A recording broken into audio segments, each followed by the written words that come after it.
এই দেখো বন্ধুরা, আমার গোপোষণারা কীভাবে সুন্দরভাবে সেজে দেখো দোলনায় আজকে কত সুন্দরভাবে তারা আনন্দ করছে দেখো।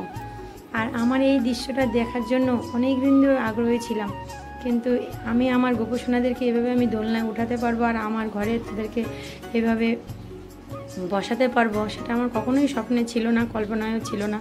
কারণ আমি একদিন খুবই আমার আর্থিক অবস্থা খুবই খারাপ ছিল, এমনকি আমার ঘরে নিজের ঘরের এই ছাদটাও ছিল না, এত খারাপ অবস্থা ছিল। কিন্তু আমার গোবিন্দের আশীর্বাদে আজকে আমার ভগবান অন্তত ছাদটুকু আমার আছে, ভগবান দিয়েছে। আর আশা করছি সামনে আরও কিছু হবে। আর আমার গোবিন্দ সেই আশীর্বাদে আমার গোবিন্দও আমার বাড়িতে আমার মাম হয়ে আমার মেয়ে হওয়ার পরে আমার এই গোপোষণা আমার এই গোবিন্দরা সবাই আমার মামের হাত ধরেই আসা। এমনকি আমি পুজো দিতাম, আমার ঠাকুরের সিংহাসনটাও আমার ছিল না, জানো তো। তোমাদের সঙ্গে আজকে একটা দুঃখের জিনিসই শেয়ার করছি। আমি ইট পেতে পুজো দিতাম আমার গোপোষণাদের আমার গোপোষণার ফটোতে, কিন্তু জানি না আমার গোপোষণা আমার মাম হওয়ার পরে কিভাবে আমার গোপোষণারা আমার বাড়িতে এসেছে। আমার স্বপ্নের মতন সব কিছু, জানো তো। দেখো কতটা সুন্দর লাগছে। আমার কাছ থেকে দেখে তো আমার সত্যি কথা বলবো আনন্দের চোখে জল চলে আসছে। এত সুন্দর দৃশ্য আমি যে কখনো দেখবো আর আমার ঘরে যে সেটাকে আমি করতে পারবো, এটা আমি কখনো আমার স্বপ্নেই ছিল না। যে মানুষটার ঘরে ছাদই নেই সেই মানুষটা তাদেরকে এনে এত কষ্ট দেবো সেটা কখনো ভাবতে পারিনি। কিন্তু আমার গোবিন্দের আশীর্বাদে, আমার গোপোষণাদের আশীর্বাদে আজকে আমার সব হয়েছে। আশা করছি আমার গোবিন্দের আশীর্বাদে আরও কিছু হবে, সামনের দিকে আরও এগোতে পারবো, আর তোমাদের আশীর্বাদ থাকলে আরও পারবো। হ্যালো এভরিওয়ান, তোমরা কেমন আছো? আশা করি তোমরা সকলে ভালো আছো। তোমাদের আশীর্বাদে আমিও খুব ভালো আছি। আর আমি সাগরীকে নিয়ে এসেছি ছোট্ট একটা ব্লগে তোমাদের সকলকে জানাই অনেক অনেক স্বাগত। আর বড়দেরকে জানাই প্রণাম, আর ছোটোদেরকে জানাই বুক ভরা ভালোবাসা দিয়ে শুরু করছি ছোট্ট একটা ব্লগ। আর তোমরা সবাই আশা করছি ব্লগটা দেখে তোমাদের একটু ভালোই লাগবে।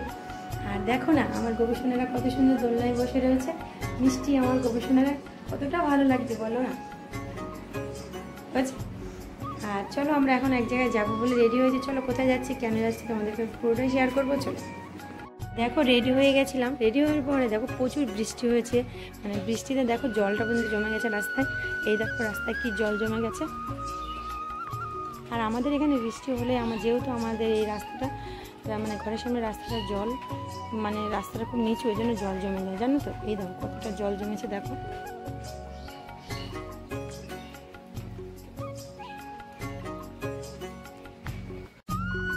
এই দেখো আমরাও বেরিয়ে পড়েছি। আর আমরা যেখানে যাচ্ছি এই দেখো একটু কলা গাছ দেখেছো, কলা বাগান তোমাদেরকে দেখাচ্ছি দেখো। আর আমাদের এখানে কলা বাগানটা থাকবেই, কিছু থাকুক না থাকুক কলা বাগানটা থাকবে। আর আমাদের এখানে কলার চাষটা বেশি হয়। আর এই দেখো আমরা সবাই মিলে যাচ্ছি।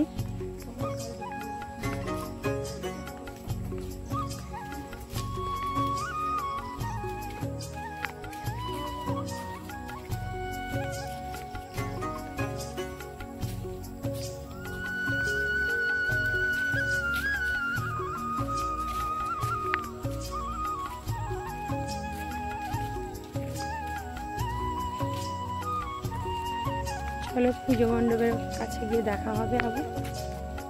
একটু কিন্তু অনেক বৃষ্টি হলো, কিন্তু বৃষ্টির পরেও আকাশটা দেখো কতটা সুন্দর লাগছে, কি বলবো তোমাদেরকে। আমার ভীষণ ভালো লাগছে, তাই আমি একা উপভোগ করবো, তোমাদেরকেও একটু দেখালাম দেখো। আর যেই জায়গাটায় আসছি সেই জায়গাটাও পরিবেশটাও খুব সুন্দর দেখো, তাই তোমাদের সঙ্গে সেটাও শেয়ার করছি। দেখো আমার থেকে খুবই ভালো লাগছে।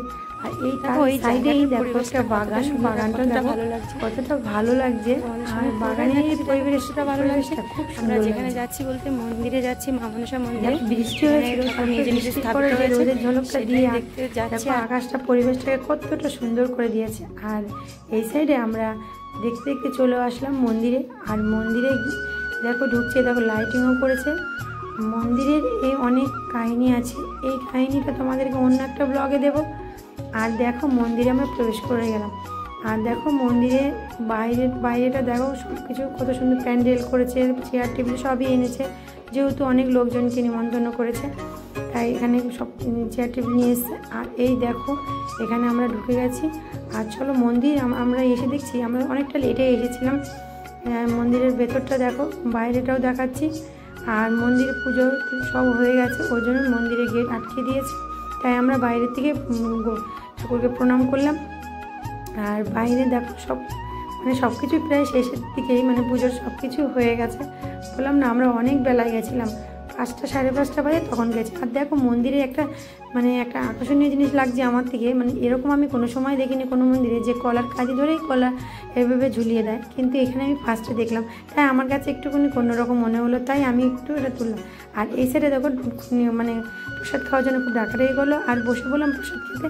আর প্রসাদ খেতে বসে পড়ার সঙ্গে সঙ্গে দেখো, জানোই তো থাল পাতা এগুলো তো দেবেই, আর তার সঙ্গে দিয়ে দিয়েছিলো একটু ভোগের, দারুণ লেগেছিলো, ভোগের তো কোনো কথাই হবে না। তারপরে দেখো খিচুড়ি, ঘ্যাট, খিচুড়িটা তোমাদেরকে কি বলবো, এক কথায় অসাধারণ লাগছিলো। তারপরে খাওয়া দাওয়া সেরে তারপরে শেষ কথা তো জানোই, পায়েস।